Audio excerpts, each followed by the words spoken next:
I'm Melinda Valgartson Fanene, so my maiden name is Icelandic.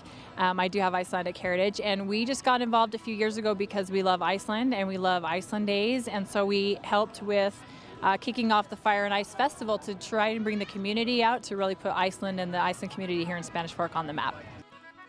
I grew up with Iceland Days, and I just feel like I love my heritage. And a few years ago when we came, it just started to dwindle a little bit, where it's more the older generation that still has ties to Iceland that is really supporting, and I want to get the younger generation, even my children, to get excited about their heritage and come on out, and as well as the community. And we found out that so many people that come out start doing the research and they have Icelandic blood as well. So that's kind of our goal we're excited about. We love the association. They have the cultural, they have a lot of knowledge. They work with a lot of people that are over there, and they've got documentaries that they're sharing, and they're sharing the story, the history of why Icelanders are here, the history of the saints, as well as the yummy food and the games. And every year we just want to keep adding more and more Icelandic blood and Icelandic feel to this event.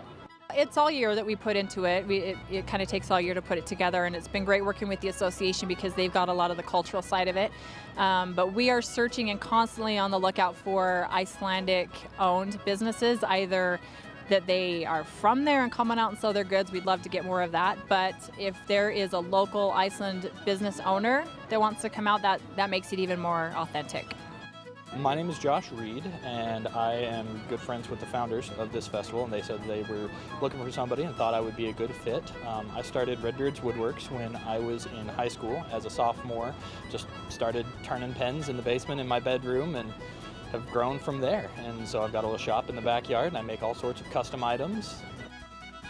What I really enjoy about coming to the events is actually bringing my lathe and turning and seeing people get excited both about the turning and the items, and seeing the customers or the crowd's reaction to the things that I've made. I love the things that I make, but it's really nice to see somebody pick something up and see their eyes light up. And I've got pizza cutters and cutting boards, ice cream scoops, bottle stoppers. I'm making custom tops to order. As people walk by, they can pick out colors and woods and have a top made. And yeah, just a little bit of everything today.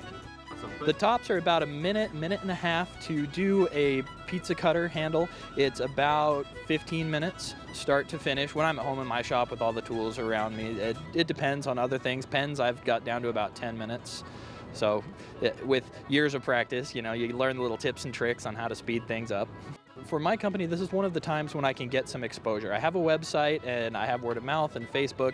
This is one of the few times that I have for people to walk up on my business and see what I do and what I'm about and get their hands on the items. It's hard to get excited about something looking at a picture, but if you're here and I'm making something and I can hand it to you, you can pick out the colors or look at the array of items that I have, then it really helps personalize it and make it your own and really gives a face to the business.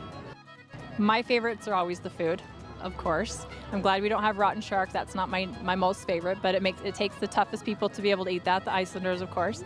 But I love that we have an actual Thor hammer over there that you can pick up and see if you're worthy to pick it up.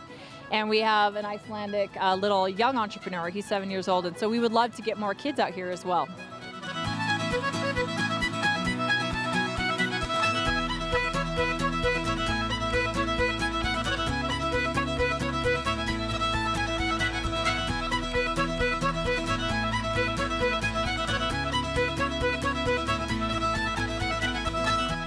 Looking around, we definitely have more vendors, we have more shoppers, we have more people coming out, and in talking to the people, it looks like it's just starting to get more and more on the map. Whether they have Icelandic blood or not, they're loving that this little really niche Icelandic theme is here in Spanish Fork, and it just seems to get an exciting air about it, and it just keeps growing. And so I think I've felt about a 20% growth every year for the last few years, and I'm hoping that they'll just keep exploding. We have some really fun things in mind for next year that hopefully that will just make it even bigger.